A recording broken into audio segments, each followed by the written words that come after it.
So I've been in the high ticket space for over the last year or so now. In that time, I've invested well over $50,000. Well over $50,000. Yes, you heard that number correctly. I've worked with great coaches. I've worked with not so great coaches. I've been scammed, not out of like 200 or 300 bucks, out of $10,000. And I want to walk you guys through my relationship with money, how I look at investments, my thought processes behind what I was doing, because I really do credit a lot of it to the reason I have achieved the success that I have. And if for anyone that's new here, my name is Emma. I have been a high ticket closer for well over a year. I collected over 7 figures in my first year in high ticket sales. I've closed on B2B, B2C for some of the biggest names in this space, including Bill Walsh and Alex Hormozi Portfolio Company. I've sold pretty much everything under the sun. I've maintained close rates of 50% and higher. I've been the only girl on multiple all guys sales teams. And this all started with my first investment in 2025 when I got scammed out of $10,000. This was a very hard pill for me to swallow. And I say that because I was at a point in my life where I have 2 passions. I'm very passionate about business and sales. Well, I became very passionate about business and sales, but it all started with my love for sports. Now, I am an avid horseback rider. I have been since I was about 8 years old, and my goal, the whole reason why I started any of this entrepreneurship was always to fund my dream. And I realized about 21 that I wasn't going to be able to become an Olympic athlete without the money to back it. It's one of the most expensive sports in the world. And unfortunately, while trying to learn how to make money and trying to be a professional athlete at the same time, is I felt like I was making no progress in either. And I realized that I was going to have to make some short-term sacrifices for long-term gains. It is a little bit of a different sport because it's one of the few sports in the world that you can do much later on. In fact, most first-time Olympians are in their 30s. So I was like, okay, this is the hardest decision I've had to make, and I decided to sell my horse. And I sold her for about $20,000. I decided to invest that money into learning how to make more money because that was the biggest bottleneck. I have the talent, I have the work ethic, I needed the money to back me. So I invested $10,000 into someone that I trusted, a close friend of mine. And this person literally just disappeared. They disappeared after I spent that money with them. And we'd been friends for months before. There was a lot of trust. And that could have left a very sour taste in my mouth. I could have sat there and I could have, at this point, my parents were telling me maybe you should consider going back to school. Maybe you should become an accountant. Maybe this online thing isn't for you. And the thing is when I got scammed out of $10,000, there's 2 ways I could have looked at that situation. One is I could have looked at this as all these gurus online, they just care for your money. And I could then be hesitant and skeptical and I could, just try and figure it out by myself. And I could let that be the reason why I don't go invest in someone else. And it's the wrong lesson. But unfortunately, it is the meaning that a lot of people attach to those experiences. The way I looked at it was, okay, this really sucks. It really does. But the truth is that was just a bad person. And I do believe that there are good coaches, good mentors out there that truly do want the best for me and can help me. And unfortunately, I want to achieve my goals. I want to get to better outcomes. That means I have to try again, because if I don't, that means accepting defeat. And this is where we talk about, even with our prospects, is you get burned twice. And it was less than a week later that I reinvested. So I had just sold my horse. I had $20,000. I'd just been scammed out of 10 of that. And I was like, you know what? I need to go again. And I'm not going to let that person be the reason I don't succeed. And I booked a call with Bill Walsh's Objection Box team. I knew that this was going to be a sales call. I've been in marketing for 2 years. Anyone that ever offers a free role play session, I knew that. And on that call, I was prepared to pay. And it came down to some of the logistics because at this point I was I did have the 5K, but I didn't want to do it all up front. So I broke it down. I came into Family. Family was a 12-week program when I was there. It was amazing. It was truly, being around Bill, being around Nick was a huge turning point for me. And they had a program called Elite, and that was the next step up. To me, I've always wanted to be the dumbest person in the room. And as soon as I was inside Family for 8 weeks, I was a psycho, guys. When I came inside, I would write out the North Star 10 times, and I'd do that again and again and again. I would go on walks. I was so obsessed with learning sales. I was so obsessed with getting as good as possible. But it was so scary for me. And I think that people see who I am now and they find that very hard to believe that when I first came in, I had my own limitations. I had my own fears. I remember my first role play session, I was so scared. And I raised my hand and it was a blur to me. I don't even remember saying what I was saying. But I made a promise to myself that for the next 30 days, I was going to raise my hand inside every single one. I was going to ask a question, even though it was scary, because I was going to prove to myself that I could do hard things and not die. And after doing that for 8 weeks, this is when I was I want to get into Elite. I want to get into the rooms of people that are making 10K a month and beyond, because to me, that was my big goal. in 2025. And I remember I had this imposter syndrome. I didn't think I was good enough to be an elite yet, because I was like, oh my God, like these people are like also like, they're way better than me. And like, I knew that elite like had an investment to it. And so I was really, really nervous. And I was on the phone with another girl, and she was actually coaching me through this because I was very scared. This was like a more than a 5-figure investment, right? And I hadn't really started making money in sales yet. Like I bounced around on like offers. Like it was my ability to just believe and trust the process and be like, okay, like let's go again. I didn't have the full amount. I put it on my credit card and I did another payment plan. And that was scary, guys. It was really scary to do that. And, you know, I definitely did struggle with like, you know, finding offers in the beginning. And to me, I thought it was the offers, right? I thought I just couldn't find an offer. The truth was, I wasn't the type of person yet that I could get on an offer that was going to make me $20K a month. I didn't have the mindset yet. And this was really shaped a lot through my closing career, through doing hard things, through building myself, not just in sales, but out of sales as well. And so after investing in that, I was there for about 3 months, and then I actually transitioned to working with Bill, which was very, very cool. It was amazing to be part of the Objection Box team, to be part of like the family, and I worked so fucking hard. Like I would go to war for Bill.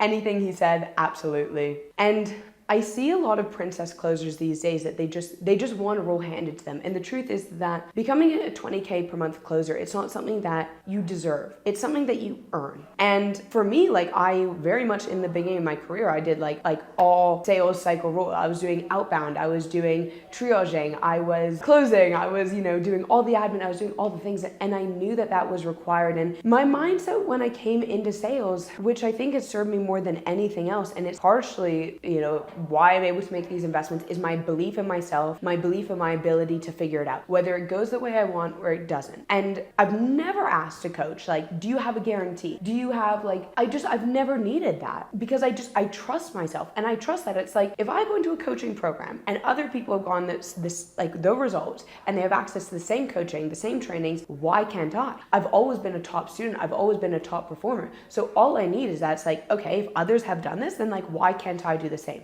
That's always been my mentality. And even when I think about approaching sales, I see a lot of reps approach it as like, I'm going to try this one mentorship. I'm going to try this for 3 months and like cross my fingers and hope it works. The problem is that it's like, you've already given yourself a way out. You've given yourself an exit. You've given yourself a way to be like, oh, well, when you're, you know, it's like that guy that's like in the bar when he's like 50 and he drinks beers and he's just like, oh, well, I could have been. Do you really want to be that person? A coulda, shoulda, woulda, right? Because for me, it was never an if I'm going to achieve my goals. It's always a when I'm going to achieve my goals. I know that if I just kept showing up and I kept doing the inputs and I kept knocking on the door, eventually it will come. And something that Bill told me was like Romans 8:18. It's like, and that really served me, because it was like, what you're going through, you will see the fruits of your labors like further down the line. And it is whether that takes me 2 weeks, 2 months, 2 years, it is going to work. I'm going to make it work. And it's staying in the game long enough until that success can find you. Because that's the thing, is you see lots of people and they're 50K per month closer and you know, they're overnight successes. And that wasn't the case. It was fucking hard for me. And I had to learn a lot of hard lessons along the way. That lessons, if I knew them earlier, if I had the mindset, I had the skill set, if I knew more of those things, it would have happened a lot quicker. But I'm glad that I went through that, because it really taught me a lot about myself. It taught me a lot about what I can endure. And it's easy to say that now, because if I knew that now, I have that certainty that of course those things would be worth it. Of course, putting things on a credit card, taking loans out, being embarrassed when your friends and family ask you, it would all be worth it. But in that moment, you don't have that certainty. And entrepreneurship is running a fucking marathon, not knowing when the finish flag is. I was like, fuck, like, am I at the start? Am I even going the right way? I don't know. But I know that if I quit, I'm never going to achieve my goals. And so after working with Bill for about 3 months,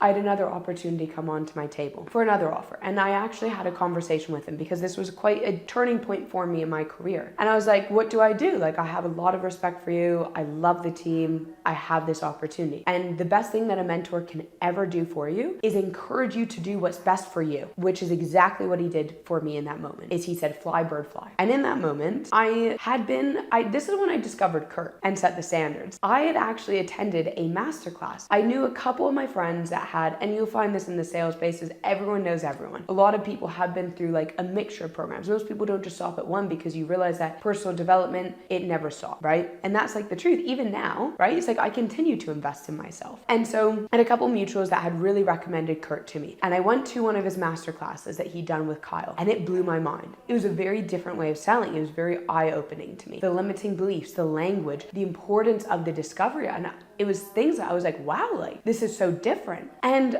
I remember messaging him after that, and I said, Kurt, I don't know when, but I'm going to give you my credit card at some point. I'm in your pipeline. But you also have to bear in mind, guys, like I had invested well over like 20K at this point in myself. And so when I messaged him middle of 2025, and I said, Kurt, like, is this like group coaching or is this one-to-one? And he goes, why do you ask, Emma? As a good closer always does. And I actually was very on the fence about joining STS because I'd already had extensive sales training at this point. I'd already invested very heavily in myself. This is the only time I've ever sat on the fence about anything. Like I am someone that I know what, I make quick decisions and I take action and I implement. And it works for me in sports, it works for me in business. It's the only decision I've ever sat on. And I sat on this for about a week, right? Because it was like another 5-figure investment. I hadn't broken 20K monthly yet. Like it wasn't just money I had lying around. And I was getting mixed opinions, and you will get a lot of noise. And this is why I think that when you are making decisions that it's important to trust yourself, because I already knew and I was just getting swayed a bit. It was the only time I've ever made a decision very like differently, right? It's the only time I've really asked for opinions about what I should do with this, that. Every other time I've just trusted myself. And half the people were like, no, we play devil's advocate. We're like, you know, you've already invested in yourself. Like, why don't you just take a couple months, see where you go? And the other half of people were like, okay, Emma, like, what do you feel like you actually have to lose? And I sat there. So I was messaging Kurt for the week, and we were talking a lot about congruence. And it's like the objection that you give is the one you get. And for him, I was like, well, you know, let me just maybe like see like 2 months, and like I know I'm going to do it, I just don't know when. And guess what started happening on my calls? Is I started getting that objection. The problem is I couldn't overcome this because I couldn't overcome my own objections. And I was sat there and I really thought about this. I was like, a 5-figure investment, like, oh, this was not an easy thing for me to like bite the bullet on. It really, really wasn't, guys. And I thought about this and I'm like, if this 5-figure investment got me to 20K, would it be worth it? Yes. Okay. Do I believe that it's going to come back to me? Yes. Do I believe that I can learn something that's going to make me better at sales? Yes. Anytime that I've gone better at sales, have I made more money? Yes. Would I rather live with the what if of, you know, what if, let's just play devil's advocate, right? I invest inside this and I never see that money again. I make nothing. Would I be okay with that? You know, I'm 22. In the grand scheme of things, $10,000? Okay. Would I be okay never reaching my goals because of that? No. To me, and this is really where I learned that money is a resource and that if you want something, you will find a way to get it. So I said, you know what? And he'd offered, like he could tell that I was going through a lot of things in my head. It was a lot of fear. It was a lot of uncertainty. It was a lot, like I really was not convinced that I should do this, guys. But I decided to do it anyways. Even though I was uncertain, even though it was very scary for me, I decided to do it. I didn't even hop on a closing call. I knew. Because the thing is, I refuse to give an objection. I refuse to. It's a level of congruence. And I say that for any sales rep that gives objections, that thinks about it, is how do you ever expect to walk a prospect through that if you cannot do that for you first? So I was refusing to hop on a call. And then I was like, you know what? Send me the link. And I paid in the DMs. That decision there, by far, was probably one of the best decisions I've ever made in my entire life. And it was the scariest decision I've made. Within that, like after that, the trajectory of my career literally took off. I got my first like 10K PIF. My first 10K PIF was probably the most eye-opening thing for me because I was like, wow, like this is real. I made like $1,000 in like an hour. And just my learning how to overcome my own limiting beliefs, my own fears, how to be congruent, how to listen to language. These were all the things that really served me. And here's the thing is I could stop there, right? Because a lot of reps, they get into sales training, you know, they invest once, twice, 3 times. To me, there's always a gap. And I always think about that when it comes to money, when it comes to investments, right? Is, am I where I want to be? No.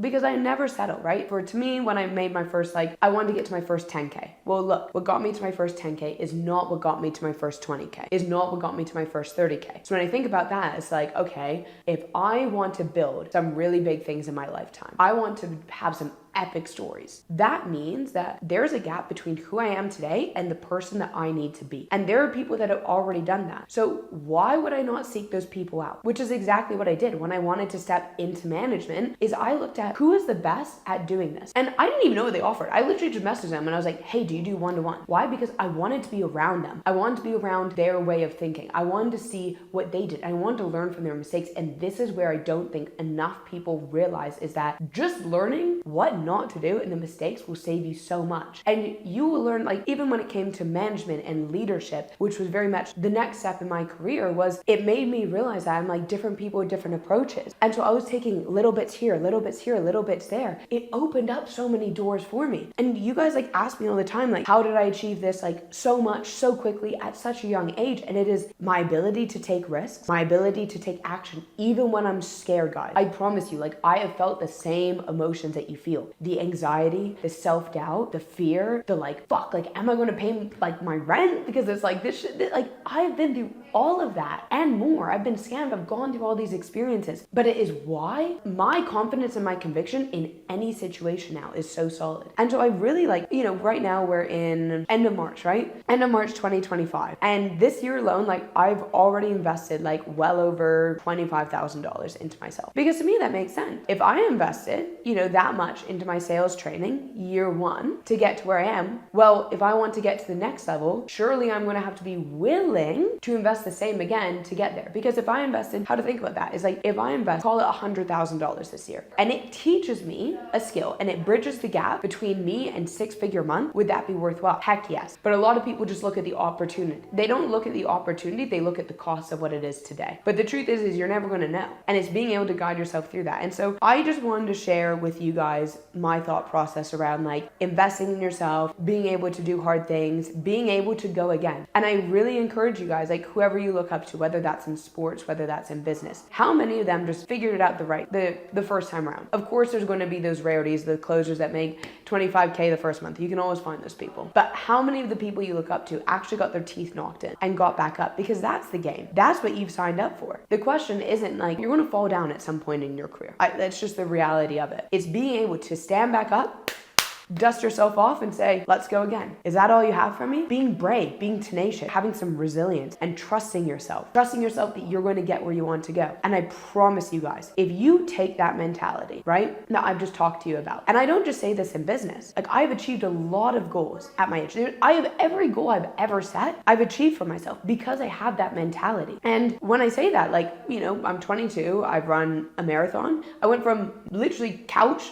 which was what they call like if you have no running experience, to marathon in 8 weeks. I did the same thing. I went from no training to running my first high rocks and getting like a 1 hour and 20 minute time in 2 weeks of training. I ran a sub 2 hour half marathon. I've done a David Goggins like 4x4x4 challenge. Everything I set my mind to, I achieve. And so whether you're in sports, like no matter what you're setting your goals in at the moment, if you can take that mentality and you apply that to your life, it no longer becomes an if you're going to accomplish a goal. If you're going to hit 10K, 15K, 20K, 30K, whatever that number is for you, wherever you're at in your career, it becomes a when. And that becomes a very dangerous and ruthless competitor to come against. And that is what I would encourage. And so much love, guys. And I will see you soon.